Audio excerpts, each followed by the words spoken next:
Jadi di dalam agama Islam itu, toh, Hmm, yang jelas bahwa yang dianut agama Islam itu adalah jin, hmm.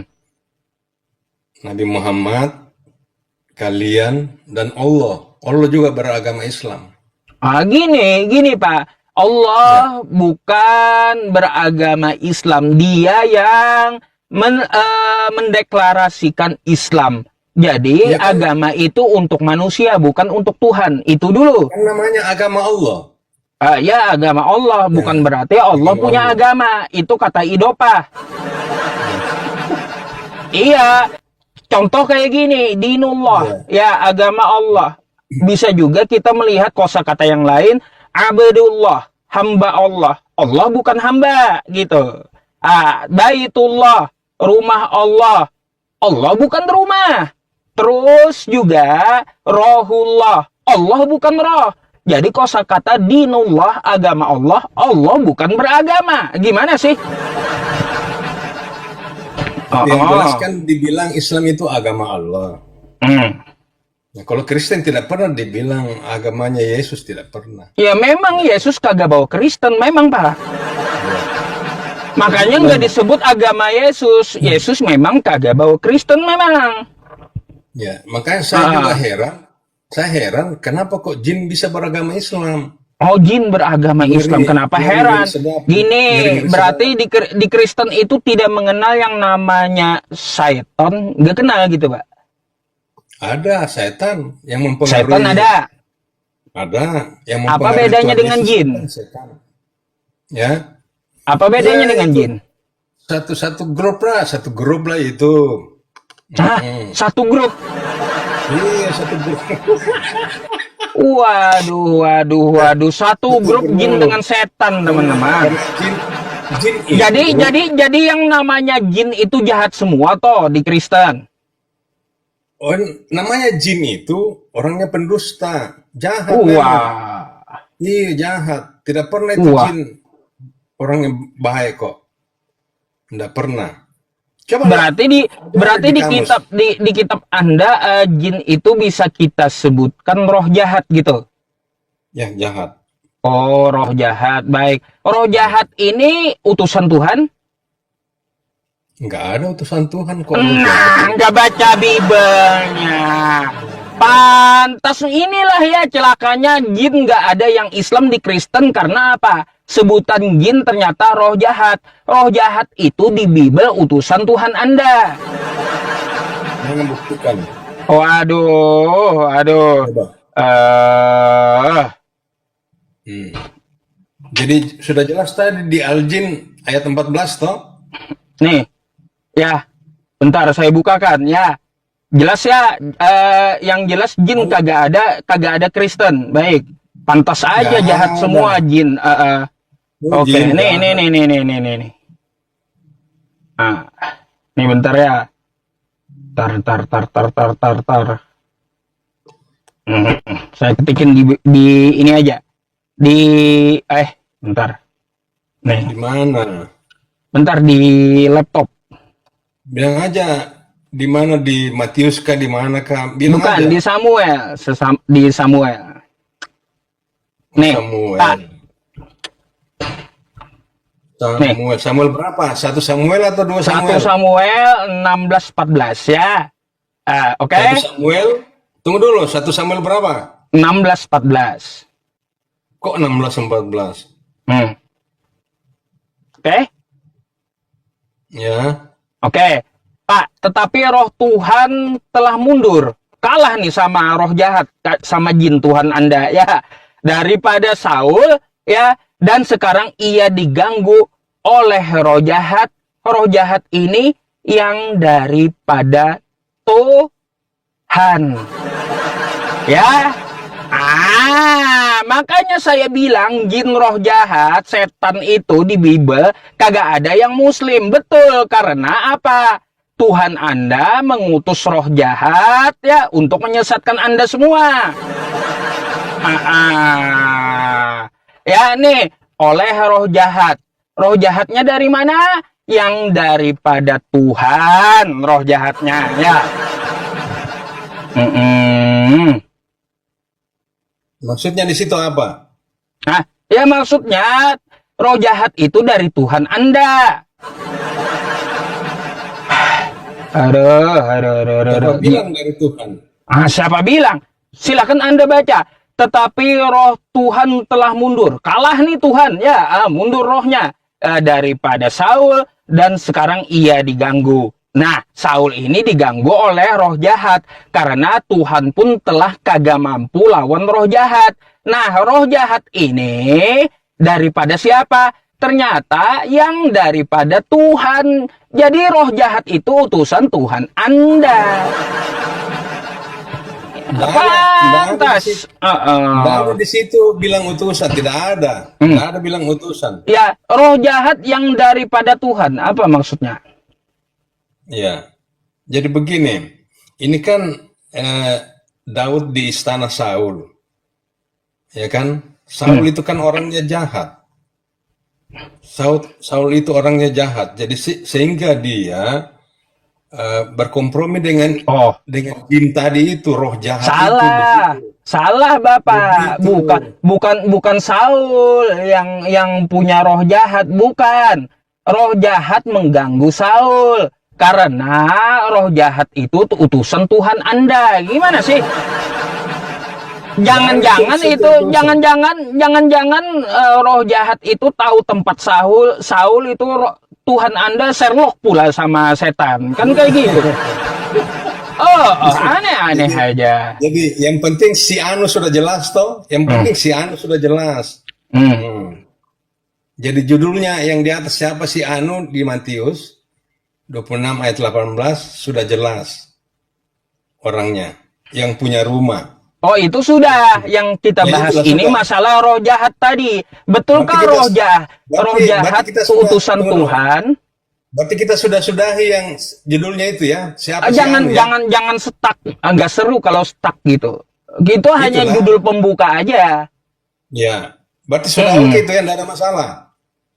Itulah jawaban Anda. Saya tampung. Nanti saya tanya lagi Kristen yang lain karena namanya belum ketemu gitu. Nggak jelas alamatnya belum ketemu kan gitu. Siapa bilang alamatnya tidak ketemu? Sementara dia sudah makan pasca di Jalan situ. apa di mana? Ada. Mereka sudah makan pasca di situ kok. Oh iya. Gini. Kalau dia sudah makan pasca, ya seharusnya ditulis juga, Pak ya, nama jalannya sehingga Yesus sampai. Apalagi kan itu Tuhan Anda Sherlock. Pasti Petrus itu baca nama jalan gitu. Iya. Kalau di desa itu tidak ada, atau di kampung-kampung itu tidak ada nama jalan. Yang penting dia sampai di tujuan begitu. Ya, terus saya tidak stuck di situ karena nggak seru kalau stuck. Kecuali Kristen yang lainnya nanti saya tanya lagi gitu. Karena beda-beda setiap Kristen jawabannya masalahnya. Makanya gini Bapak, makin dibahas si Anu itu makin tambah bingung kita. Gitu. Apa bedanya ketika Yesus memerlukan keledai? Yesus memerlukan keledai. Yesus juga mengutus 2 murid bahwa pergilah ke tempat sana, desa sana, di sana ada keledai tertambat. Oke, Jadi Bapak. tidak perlu ada yang punya di situ, tidak perlu disebutkan. Yang jelas sasarannya ke keledai. Oh, ini ceritanya beda lagi ya Bapak ini. Masalah keledai pula dibahas disangkut pautkan dengan si Anu gitu. Begitu. Yang penting alamatnya tiba di tempat tujuan. Ya nggak apa-apa, saya simpan dulu jawaban Anda, nanti coba saya banding dengan jawaban sebelumnya, saya biar paham gitu. Gimana sih cerita si Anu di Bible Anda gitu. Nah, lalu gimana? Tuhan Anda yang mengutus roh jahat itu kayak gimana? Tuhan tidak ada di situ diutus. Waduh. Mana ada kata diutus itu? Lalu berkatalah hamba-hamba Saul kepadanya, ketahuilah roh jahat yang daripada Allah. Makanya Saul diganggu roh jahat yang daripada Tuhan. Ah, makanya kata Saul, ya roh jahat, setan itu dari Tuhan Anda. Ah, macam mana Pak? Ya, di Eh, situ masalahnya apa? ya masalahnya kenapa Tuhan Anda itu mengutus roh jahat atau gimana ya bahasanya kalaunya bukan mengutus? Enggak ada Apa kata mengutus di situ. paling kayak Dia gini, tidak berbicara. Dia, Paling dia kayak tidak gini saya berbicara. tanyakan jadinya, apakah Dia Tuhan tidak Anda roh jahat? Ah, kan kayak gitu. dia tidak Karena berbicara apa? kepada roh jahat bahwa ganggulah itu Saul. Enggak begitu. Ini lihat, ketahuilah roh Ya, jahat yang daripada Allah. Berarti roh jahat itu Tuhan Anda, gitu. Ah, bukan begitu. Semuanya yang ada di dunia ini mentuhankan Allah. Jadi semuanya milik kepunyaan Allah, ya termasuk tahu. roh jahat. Begitu. Jadi itu yang maksudnya begitu daripada Tuhan. Hmm. Iya, Bukan roh jahat berarti itu bahwa dari Tuhan bukan, Anda. bukan berarti bahwa Tuhan mengutus roh jahat untuk mempengaruhi Saul. Lalu kayak Begitu. gimana ceritanya? Roh jahat yang daripada Allah ini apa maksudnya? Ya, Ah, kan Allah kan sudah mundur. Allah sudah ya mundur. iya. Roh jahat Ya, itu kata Saul daripada Allah. ya. Semuanya kan itu ciptaan Allah. Jadi itu Waduh, maksudnya waduh, ya, begini. ya, ya, ya. Jadi Ya, maksudnya nggak apa-apa, begini. Pak. Artinya kan ya Ya, saya ngerti. Ya, ya. untung saya Islam dan jin ada yang Islam gitu daripada jin jadi Nah, Kristen, jadi roh nah, jahat semua. ya. Sekalipun dia Ah, bermula ah, menjadi ah, Kristen ah, tidak ah, akan ah, diterima. Iya, ah, ah. begitu. Ya Nah, wajar, wajar, bersyukurlah wajar, Anda, wajar. Ya bersyukurlah syukur Anda, Pak, syukur bersekutu Pak. dengan jin.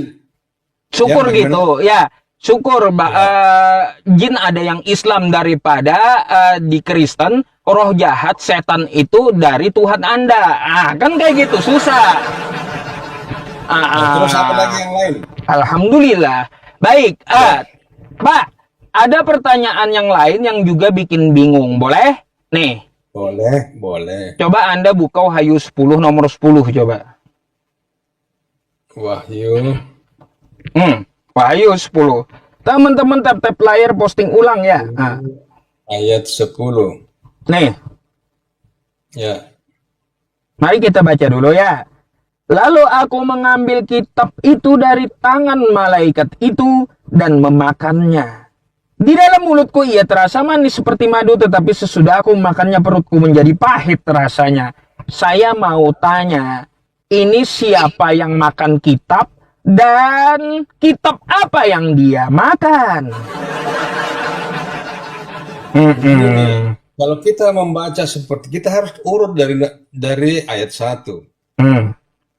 Ya, jangan langsung lompat. Bagaimana caranya langsung lompat ke ayat 10 sementara di situ Pak udah mulai gini, dari kalau saya ya. mempermasalahkan ayatnya loncat, saya udah baca konteksnya dari awal, pasti. Ya. Jadi Mari kita dari pertanyaan saya pahami teksnya semuanya. Lalu ada ya. pertanyaan di unek-unek saya. Ini siapa yang tukang makan kitab, ya? Terus kitab apa yang dia makan? Ya, kita baca pelan-pelan ya dari ayat 1. Judulnya itu Kitab Terbuka. Ya kan? Hmm. Nah, ayat 1, dan aku melihat seorang malaikat lain yang kuat turun dari surga, Hmm. selubungkan awan, dan pelangi ada di atas kepalanya, Hmm. dan mukanya sama seperti matahari, dan kakinya bagaikan tiang api. Jadi seorang malaikat di sini ya. Jadi aku melihat seorang malaikat lain yang kuat turun dari surga. Terus ayat yang kedua. Dalam tangannya ia memegang sebuah gulungan kitab kecil yang terbuka. Ia menginjakkan kaki kanannya di atas laut dan kaki kirinya di atas bumi. Oke? Oke, terus. Ya. Dan ia berseru dengan suara nyaring sama seperti singa yang mengaum. Dan sesudah ia berseru, ketujuh guru itu memperdengarkan suaranya. Guru. Iya, takutnya apa si Anu ini makan kitab si Anu gitu. Benar-benar. Pokoknya di situ Ah, ada malaikat kan, ah. dan sesudah ketujuh guru itu selesai berbicara, aku mau menuliskannya. Tetapi aku mendengar suatu suara dari surga berkata, materaikanlah apa yang dikatakan oleh ketujuh guru itu, dan janganlah engkau menuliskannya. Hmm. Ya, jadi ada larangan untuk menuliskan kan? Dan malaikat yang kulihat berdiri di atas laut dan di atas bumi mengangkat tangan kanannya ke langit. Dan ia bersumpah demi Dia yang hidup sampai selama-lamanya, yang telah menciptakan langit dan segala isinya, dan bumi dan segala isinya, dan laut dan segala isinya, katanya, tidak akan ada penundaan lagi. Oke? Nah, ya kayak gimana? Coba Bapak langsung jelaskan kitab apa dan siapa tukang makan gitu. Belum ada begini, belum ada. Ah. Tetapi pada waktu bunyi sangkakala dari malaikat yang ketujuh, yaitu apabila ia meniup sangkakalanya, maka akan genaplah keputusan rahasia Allah, seperti yang telah diberitakan kepada hamba-hambanya, yaitu para nabi. Dan suara yang telah kudengar dari langit itu berkata pula kepadaku, katanya, pergilah, ambillah gulungan kitab yang terbuka di tangan malaikat yang berdiri di atas laut dan di atas bumi itu. Ya, jadi di sini yang telah kudengar, ya. Lalu aku pergi kepada malaikat itu dan meminta kepadanya supaya ia memberikan gulungan kitab itu kepadaku. Katanya kepadaku, ambillah dan makanlah dia. Ia akan membuat perutmu terasa pahit, tetapi di dalam mulutmu ia akan terasa manis seperti madu.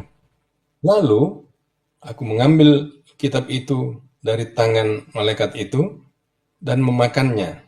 Di dalam mulutku ia terasa manis seperti madu.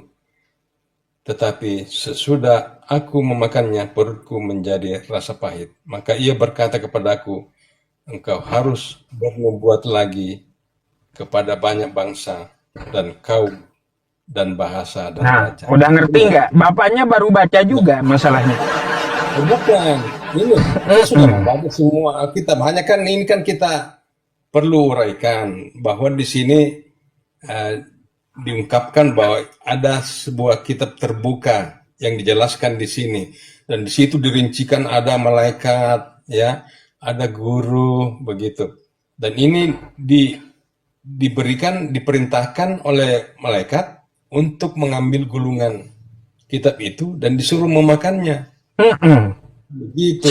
Siapa yang makan kitab dan kitab apa yang dimakan?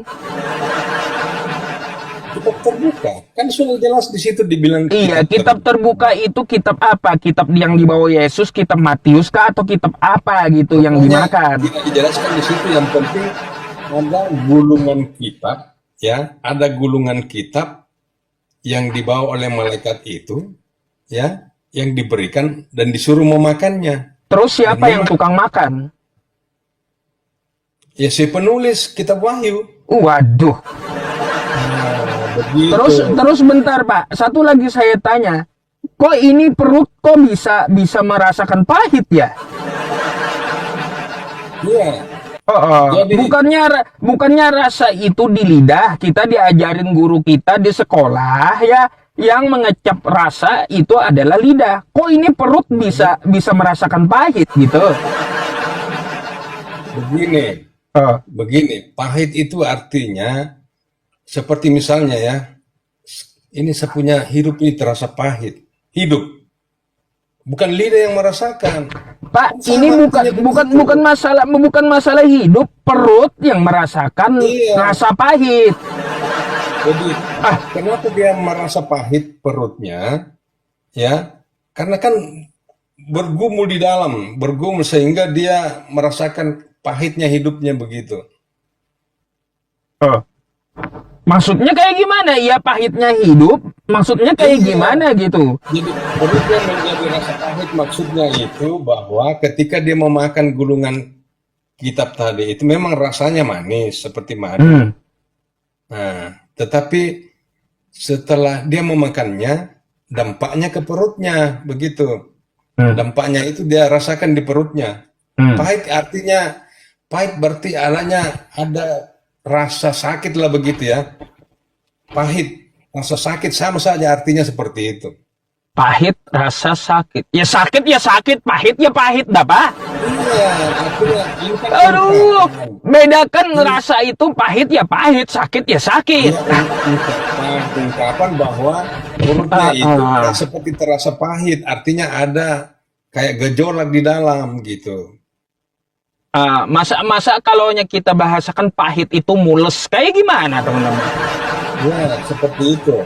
Aduh, aduh, Terus aduh, terus aduh, aduh. apa masalahnya? Iya, kenapa ada orang yang makan kitab? Ini manusia langka masalahnya. Iya, tapi kan ini kan dia diperintah Ah. dia. Begitu. Waduh, waduh, waduh, nggak masuk akal, Pak. Dia, nah, Ah, ah, oke, ah, ah, ah, ah. Aduh, masih ada aduh, lagi yang aduh. lain? Ya, nggak apa-apa ya. Nanti saya tanyakan lagi dengan yang lain dah kalau gitu. Sakit pala saya, Pak. Ada manusia makan kitab pula. Artinya Ah, begini, ah. artinya kan ini kan Alkitab ini surat terbuka dia dan dia kejadian ini memang benar-benar terjadi. Hmm, Makanya dituliskan seperti itu. Ngapain harus pusing? hmm. Ya Ya, kan? ya, ya, ya, ya. Waduh. Pak, kalau kita menggunakan logika itu nggak masuk akal dan nggak masuk logika gitu loh. Saya bilang nggak masuk akal. Loh, Karena kan ini ada kan orang malaikatnya. gini bentar. Ada orang makan kitab, orangnya tidak diketahui, kitabnya kitab apa tidak diketahui, hanya disebutkan kiri kitab terbuka, terus yang merasakan juga perutnya pahit katanya. Oh, ini Kagak fakta. nyambung itu, Pak. Bodrek 3 Fakta. keping itu habis kalau saya makan, tetap aja saya pusing. Ah, Artinya ah. kitab itu adalah Alkitab, kitab yang fakta, ya, memang benar terjadi begitu. Ah. Oke, ya Ya, nggak apa-apa. Saya nggak yang terlalu lain banyak lagi. mengkritisi karena saya hanya pengen tahu si Anu siapa, makan kitab itu siapa, dan Ya, ini kitab apa kan kayak gitu. Ya gini aja Pak, kasih kesimpulan aja gitu. Berarti si Anu itu yang makan kitab kali gitu. Eh, eh, bagaimana caranya si Anu memakan kitab ah. sementara kejadiannya si Anu itu pada saat dekat-dekat penyaliban. Oh, iya, iya, iya, iya. Berarti Itu berarti beda zaman ya Pak ya. Ah, ah, beda ah. jamu, Nggak nyambung. Iya nggak teman-teman, nyambung. si Anu nggak makan kitab, enggak dia. Teman-teman ini, Oh, aduh. bagaimana? Tapi Pak kalaunya kan kitab suci itu kan adalah pedoman untuk hidup kita, betul? Ya betul. Kira-kira Bapak bisa nggak praktekkan makan kitab? Kayak gimana tuh sesuai kitab Anda? Enggak, ini kan kejadian Heeh. special case artinya. Masa kamu generalisasi seperti ini? Enggak bisa.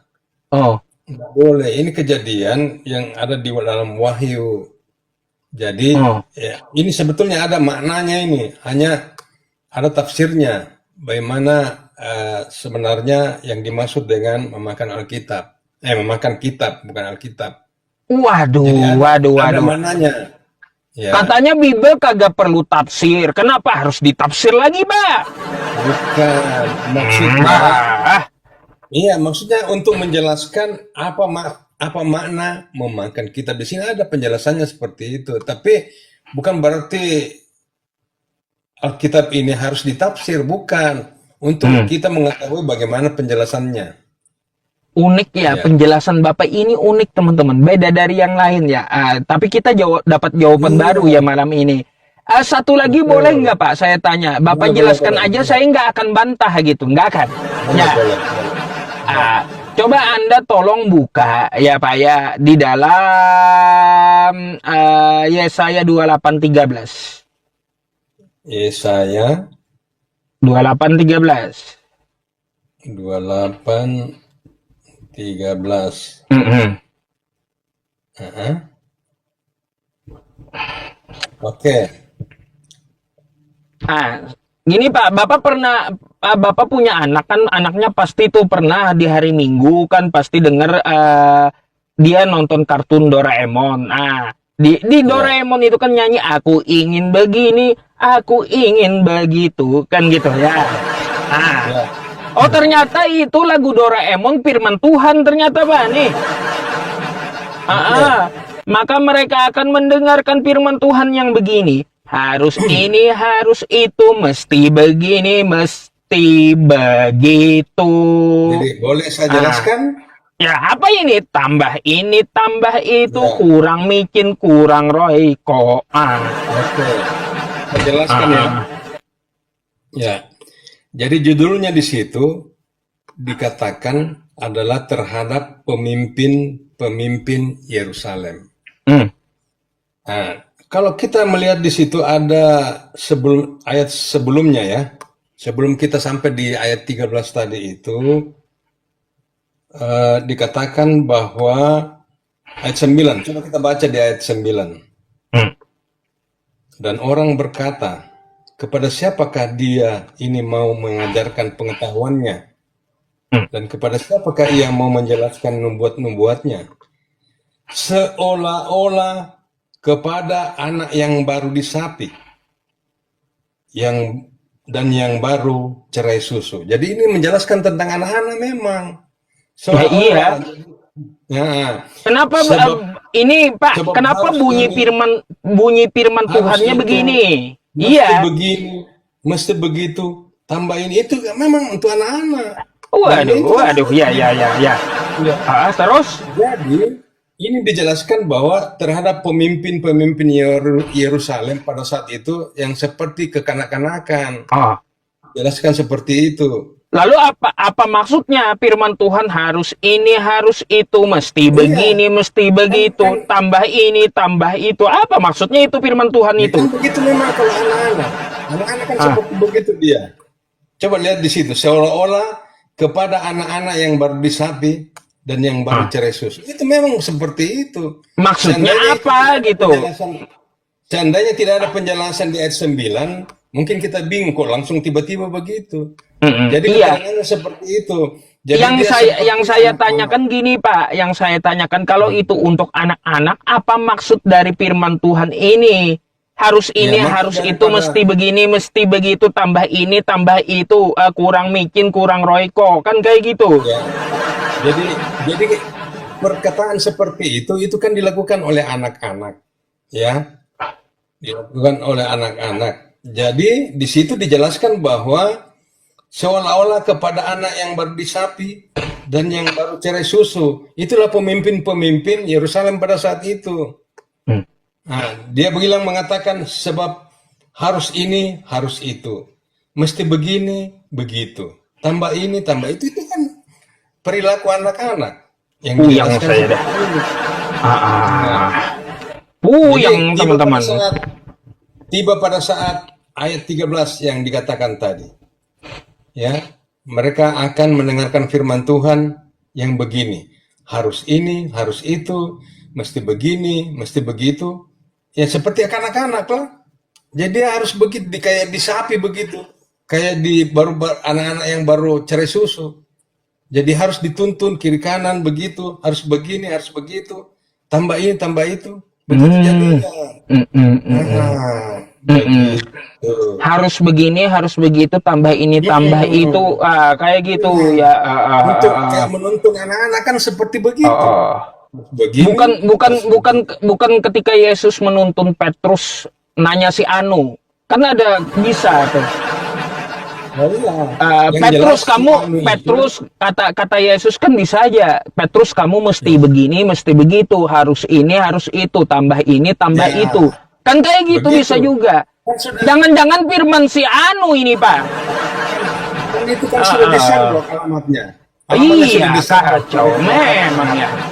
Begitu. Ya, ya, ya, masuk Jadi, akal Pak. jadi, Berkesinambungan cerita jadi, Anda, betul, betul. jadi semua yang dijelaskan Mm-mm. Alkitab itu merupakan kebenaran. Tidak ada yang ditutupi. Mm-mm, mm-mm. Nah, Ya baru boleh? baru ngerti saya ada hubungannya dengan si Anu ya saya ini. Diskusi dengan Bapak bukannya saya dapat jawaban tambah mumet Pak. Memang Iya. itu karena namanya mengeraskan hati. Eh, Oke. Ya. Kira-kira nih biar interaktif. Gantian nanya lah kita. Jangan saya terus nanya. Iya, begini, Anda kan juga nggak ngotot, saya juga nggak ngotot gitu. Yang penting Oke lah. teman-teman saya di bawah yang nonton dengar jawabannya kayak gimana gitu. Menarik yang menarik. Ya, begini, coba dijelaskan di dalam Al-Quran kapan Allah menciptakan langit dan bumi. Oh, kapan itu menunjukkan waktunya gitu. Ya, Pak, kalau untuk masalah waktu ya Allah menciptakan langit dan bumi lebih duluan mana daripada manusia, surga dan bumi ya. Kalaunya untuk seperti itu ya di hari keberapa tidak diterakan di dalam Al-Quran yang kayak gitu. Yang ditekankan Allah lahu ma fis samawati wa ma fil ardi, ya pencipta langit dan bumi. Cuma kapan itu adalah pertanyaan yang salah. Kenapa? Karena dulu waktu Allah menciptakan langit dan bumi, jam belum ada. Nah, gitu. Hari pun belum ada, jam belum ada. Jadi kalau Anda nanya kapan, itu nggak masuk akal pertanyaannya. Makanya saya malah pertanyakan Bible. Hari pertama, emangnya udah ada hari dulu? boleh saya jelaskan? Berarti Kayak di sini- gimana? Berarti di sini Al-Quran tidak menjelaskan secara rinci tentang penciptaan alam semesta. Ya, gini Pak, gini. Kita Nah, kalau belum. menemui ayat, Saya selesaikan dulu. ya gimana? Silakan. Saya selesaikan dulu ya. Ya.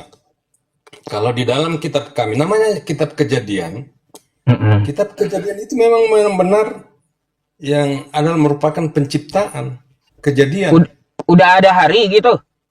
Ada. Waduh. Ya. Ada di dalam hari pertama. Dari mana itu hitungan harinya Pak di kitab Anda itu? Iya.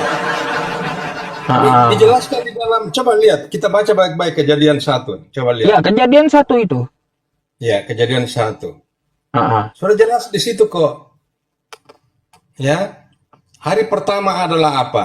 Jadilah petang dan jadilah pagi. Itulah hari pertama.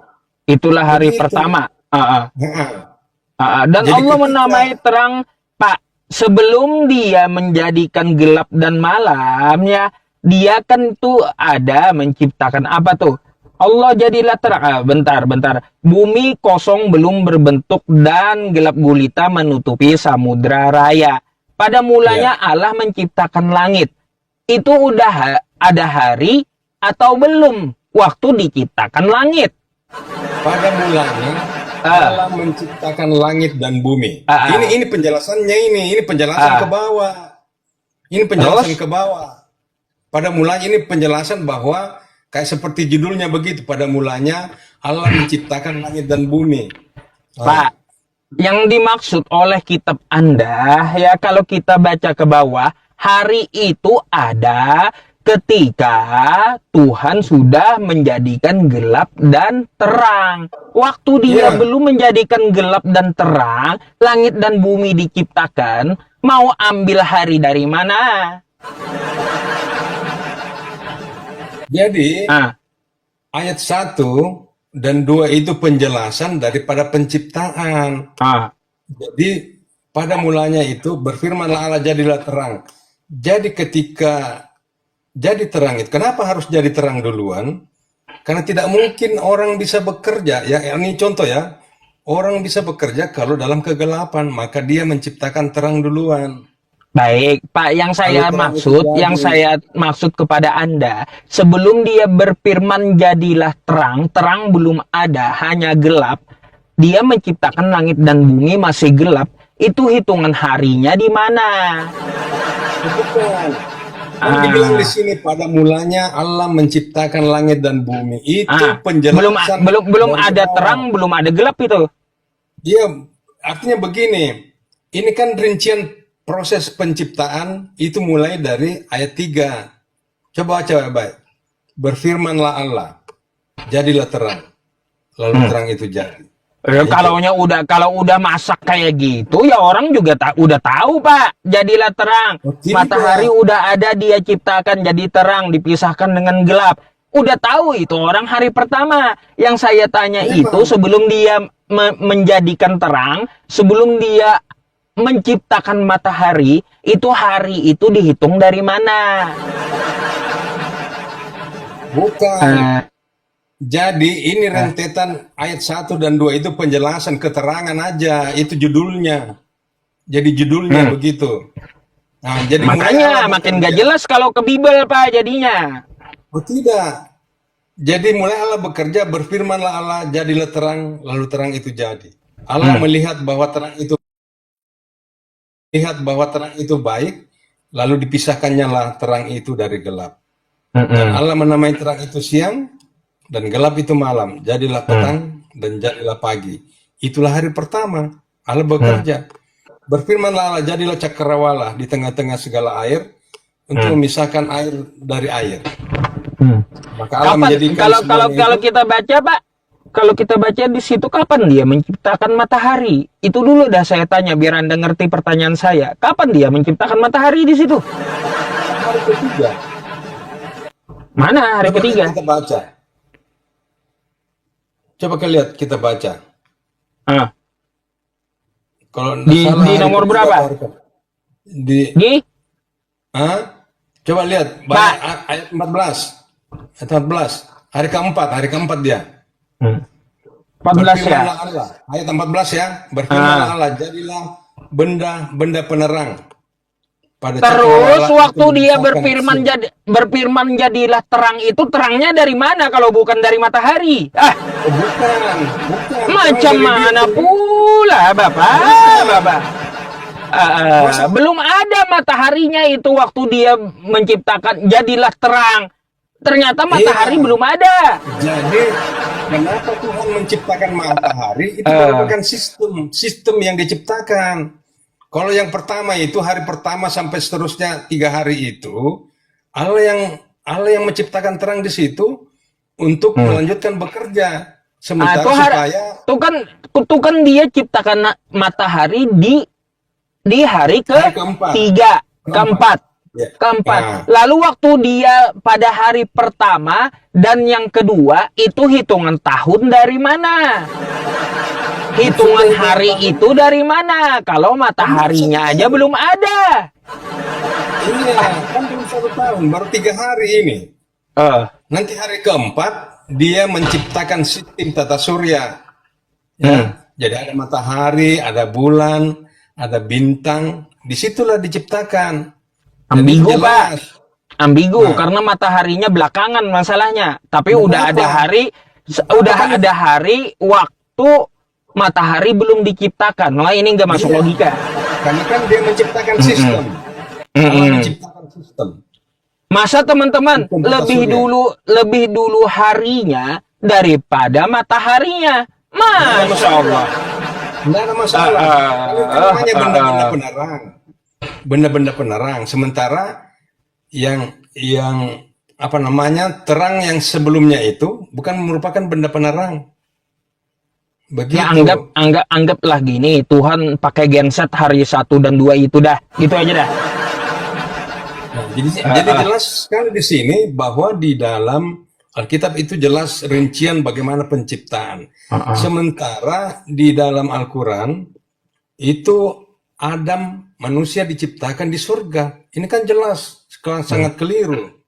Di mana kelirunya? Iya, ini kan namanya Allah menciptakan langit dan bumi serta isinya itu dengan manusia. Ya, dengan manusia. Jadi manusia itu bukan diciptakan di surga, tapi di bumi. Oh, Begitu. manusia bukan diciptakan di surga tapi di bumi.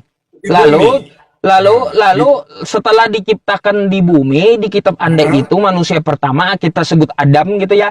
Adam Adam? itu kata Anda diciptakan di bumi. Lalu dari Ya, mana Adam itu dari bumi naik ke surga gitu ceritanya? enggak. Siapa bilang naik ke surga? Di Ah, mana dia naik berarti ke surga? berarti di Kristen itu Adam kagak pernah di surga. Oh ya, dia di Taman Eden. Dia Taman Eden dibawa itu pergi ke apa? Taman Eden. Suatu taman yang indah, yang terletak di sebelah timur, dan di Ah, situ dialiri air, bukan di di mana itu? surga. Masa di surga? Di mana? Di mana? Saya mau cari di Sherlock ini. Siapa tahu Yesus Sherlock juga Taman Eden. Iya, Taman Eden. Ah, ah, ah. Nah, coba lihat itu dimasukkan di dalam Taman Eden. Di mana Kita Taman lihat Eden tuh? Sherlock lah, Taman Eden di mana, Pak? Ya. ayat ayat 8. Enggak, yang saya cari alamat Taman Eden di dunia Coba ini di baca mana? ayat 8. Ah, Kejadian 2 ayat 8. ah, Manusia dan Taman Eden. Coba baca. iya. Nah, selanjutnya Tuhan Allah membuat taman di Eden Ah, di sebelah timur. ah, Disitulah ditempatkannya manusia yang ah, dibentuknya itu. ah, Lalu Tuhan Allah menumbuhkan berbagai pohon dari bumi ah, yang menarik dan baik untuk dimakan buahnya. hmm, Pohon kehidupan di tengah-tengah taman itu, serta pohon pengetahuan tentang yang hmm, baik hmm, dan yang jahat.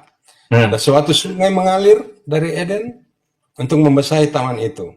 Dan dari situ sungai itu berbagai menjadi hmm. empat. Nah, itu. Yang Pak, pertama namanya Anda, Pison. Anda tahu nggak apa itu Eden menurut Kristen? Iya, taman. Adalah taman yang indah begitu, Nih, yang Pak, ditempatkan di bumi. Pak, Taman Eden adalah nama tempat tinggal pertama Adam dan Hawa yang digambarkan sebagai taman surga. Digambarkan, bukan di surga. Itu yang Bukan di digambarkan. surga. Beda. Kalau digambarkan, kalau saya menggambar seperti surga, itu seperti begitu. Itu kan Oh gambar saja. gitu, ya ya ya. Iya, Berarti bukan di surga. berarti Taman Eden itu ada di dunia di mana Pak? Sherlock lah, Itu Sherlock. tadi. Itu tadi. Dia Ah, diairi dengan namanya Sungai Pison, ya, ah. yang mengalir mengelilingi seluruh tanah Waila, tempat emas berada. Di situ ada semua. Di bumi, bukan di surga. Salah itu kalau dibilang di surga. Pak, saya cari di Google Map kagak ada Taman Eden, Pak. Nah, ada. Jelas. Ya iya, Coba, katanya di bumi. Saya cari coba, di Google Map coba kagak ada Sherlock. Taman Eden. Betul. Sungai Pison apa? Ah, Taman Nah, Eden yang dicari. iya, lokasinya di Sungai Pison. Aduh, Sekarang aduh. Taman Eden sudah hilang, sudah Ah, dihapuskan karena akibat kejatuhan manusia, ah. begitu.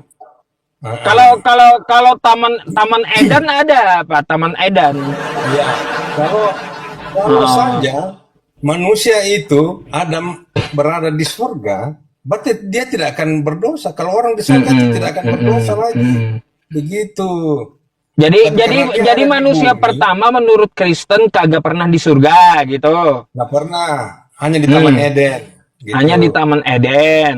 Ya, Oke. ya, Oke, terus ya, apa lagi? iya. Saya belum tahu nih Jadi, ceritanya nih. iya betul. Jadi di Hmm, Taman Eden itu sudah jelas tempatnya.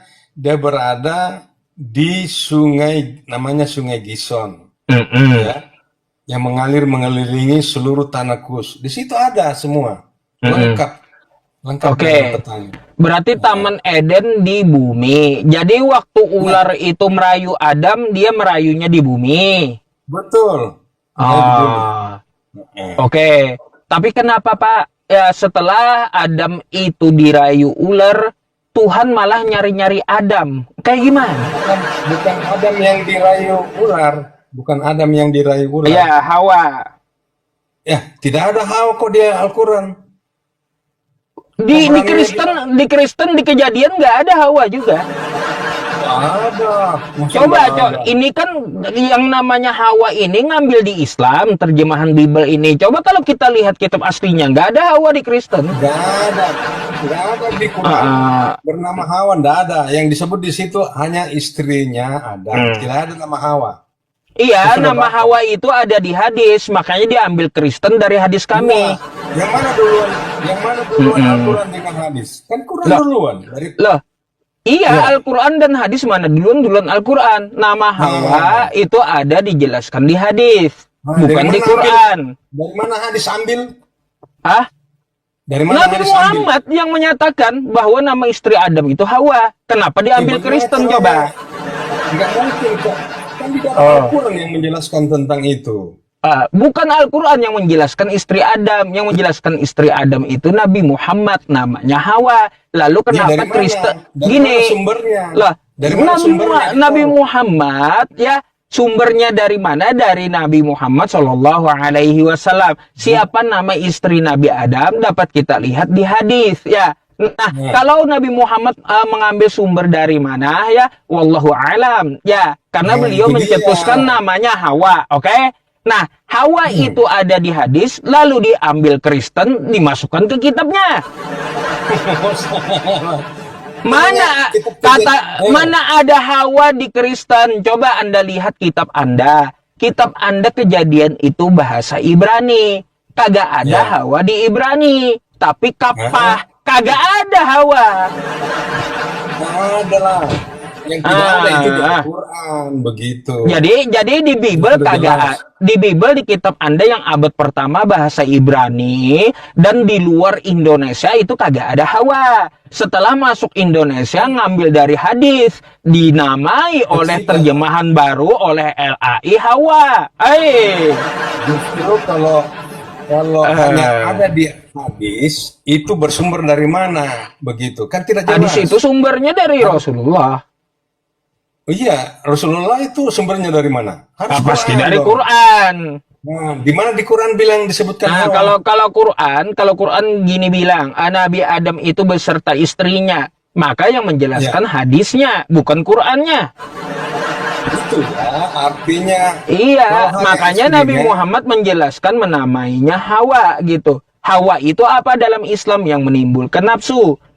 Makanya Anda perlu tahu Hawa itu ngambil dari mana? Dari Islam. Lalu Anda mau klaim gitu di kitab Anda ada Hawa. Kagak nyambung ya. buktinya memang di Quran tidak ada Hawa. Begitu ya. Oke, sudah jelas bahwa Belum Eden cerita Adam tadi saya masih bingung Pak, karena di situ Tuhan Anda kebingungan setelah ciptain Adam itu. ya, Iya. Kan di Taman Eden kan Adam bersama istrinya habis digoda ular tadi ya. Ya. Cuma Tuhan Anda kebingungan di sini nyari Adam di Taman Eden. Nih, baca ayat 9-nya. Kejadian 3 nomor 9-nya. Tetapi Tuhan Allah memanggil manusia itu dan berfirman kepadanya, "Di manakah engkau?" Di Taman Eden Tuhan Anda aja kagak tahu di mana Adam. Apa emangnya Adam dengan Tuhan Anda itu lagi main petak umpet atau kayak gimana? Oke. Jadi disitulah jelas bahwa ketika manusia jatuh ke dalam dosa, dia akan diberikan sanksi. Kan begitu. Maka Tuhan berjalan mendekati mereka dan berbicara, di manakah engkau? Itu supaya dijelaskan kepada mereka bahwa apa yang terjadi pada dirinya, ya, apa yang terjadi pada diri Adam dan Hawa itu karena telah melakukan pelanggaran. Ya Tuhan gak tahu gitu, hilang jejak Bukan sama tidak Adam tahu. gitu. Bukan kita itu melakukan komunikasi di manakah engkau? Pak, ini komunikasi dengan Adam. Kalau komunikasi langsung dengan Adam, dia langsung ngomong dengan Adam. Kagak perlu dia nanya, di manakah engkau? Jelas, Ini kalau di manakah engkau ini, Pak, orang main petak umpet ini. ya. Berarti Anda tidak tahu mengenai ilmu komunikasi. Anda belum paham tentang ilmu komunikasi. Hmm. Di manakah engkau itu adalah merupakan kalimat pembuka. Begitu. Terus? Masa mau langsung? Tidak mungkin. Jadi itu Waduh, merupakan Bapak yang kalimat kagak paham pembuka. komunikasi kalau gitu. Di manakah Iya, engkau itu kalimat pertanyaan, bukan kalimat pembuka, bukan iya mukaddimah. kan, Masa kalaunya gini, Pak, bentar. Masa kalaunya ustadz atau pendeta mau ceramah, mau khotbah, ya pembuka. Kata pendeta di atas mimbarnya. Di manakah engkau? Itu bukan pembuka. Di tidak. mana di Justru, manakah engkau itu kalimat pertanyaan? Aduh, masya Allah. iya disitulah ilmu Ah, komunikasi kan harus begitu. Harus tahu lah mengenai ilmu komunikasi. ah. Masa Begitu. tuh karena Adam berbuat dosa makan buah pengetahuan lalu Adam sembunyi. Tuhan hilang jejak. Kagak tahu Tuhan Adam di mana. Nyari dia. Adam, di manakah engkau? Kok Tuhan Ya, kagak tahu? coba lihat. Eh, Coba kita baca baik-baik. Baca baik-baik saja anunya. Mulai di mana tadi itu? Di manakah engkau? hmm. Lalu jawabannya apa? Dia menjawab, ketika aku mendengar bahwa engkau ada dalam taman ini, aku menjadi takut karena aku telanjang sebab itu aku bersembunyi. Nah, Hmm. betul. Firmannya. Alah, Apakah yang lalu memberitahu? terjalin komunikasi di situ dengan Adam. Udah Iya, ditemukan itu Adamnya. ya, Ah, betul. Kan ah, tahu, kan Tuhan sudah tahu sebenarnya, tapi dia ah. ingin, ya, dia ingin menanyakan kepada Pak, Adam yang tadinya salah tempatnya. kalimatnya. Kalau Tuhan udah tahu Adam itu sembunyi, maka dia panggil, "Hai Adam, keluar dari sembunyimu." Apa ini malah Ya, nanya, "Di mana itu kan engkau rancang, Adam?" Hah, itu kan pikiranmu, itu kan rancanganmu, aduh, aduh, rancangan aduh, rohani aduh, aduh. picik namanya itu. Aduh, bahasanya kayak Jadi gitu. harus mengerti lah ilmu komunikasi. Harus kalau di dalam Alkitab itu ada ilmu komunikasi namanya. Hmm. Ya. Jadi di sini ada terjalin apa namanya komunikasi ya, komunikasi Hmm. antara Allah dengan Adam. Hmm. Makanya dipertanyakan di manakah engkau? Nah, artinya dijawab oleh Adam bahwa saya ini telanjang, kan Hmm. begitu. Nah, kenapa bisa begitu? Ya karena dia melakukan pelanggaran. Hmm. Kenapa Anda memakan yang sudah kuperintahkan jangan memakan kan begitu dan seterusnya dan seterusnya maka pada akhirnya nanti dia diusir dari Taman Eden Hmm. begitu. Ya, itu Pak, makanya saya bilang petak umpet itu mereka main petak umpet. Nggak apa-apa. Masa Apapun Tuhan namanya petak umpet itu kan, masa Tuhan yang namanya kagak tahu di mana Adam sembunyi? ya Aneh kan? itu kan pikiran manusia. Beda, itu Wah, pikiran manusia. Pak, gini Pak, kalau diskusi dengan saya, kalau ada Kristennya menyampaikan itu pikiran manusia, itu bagi saya orang kehabisan argumen gitu. Bukan, karena Eh, Tuhan bilang rancanganmu bukan rancanganku. Jadi apa yang hmm, dikatakan Tuhan ini itu kan komunikasi kepada Adam. Di manakah hmm, engkau? Ngapa? Kenapa? Apa salahnya kalau dia pertanyakan di manakah engkau? hmm. Itu menyapa Adam bukan berarti bahwa Tuhan tidak tahu di mana untuk menyapa Adam begitu. Ya, itulah. Ya, Makanya banyak banyak yang perlu kita pikirkan kejanggalan-kejanggalan di Bible itu masalahnya. yang yang janggal itu kalau Hmm, hmm, justru Adam ada di surga, diciptakan di hmm, surga, janggal itu. hmm. Masa Adam diciptakan di surga? Pak, kalau kalau Adam diciptakan di bumi, maka ya tempat bersejarah di mana letaknya tamannya di mana kan ketahuan Itu toh. ada jelas. Kan kayak Sudah gitu. disampaikan tadi di Sungai Pison apa? Lukas ini ada. Di mana itu? Ada. Di di Makanya baca baik-baik. di map aja kagak ada, saya cari lalu di mana? Ah, Tapi Bapak ini ada kacau Sungai Pison juga. di situ. Ada Sungai Pison. Ah, Mm-mm. Jadi, oke. oke, masih ada yang lain? Kalau nggak ada, Cukup itu aja yang saya cukup tanyakan. itu. Jadi nanti Iya. kita lanjut atau kita nyambung? Boleh kalau mau Apa lanjut. tuh? Kita udah berteman juga tuh. Karena kesian Kristen yang Kristen yang lainnya nunggu di bawah, mereka juga Oke. pengen diskusi gitu. Jadi kasih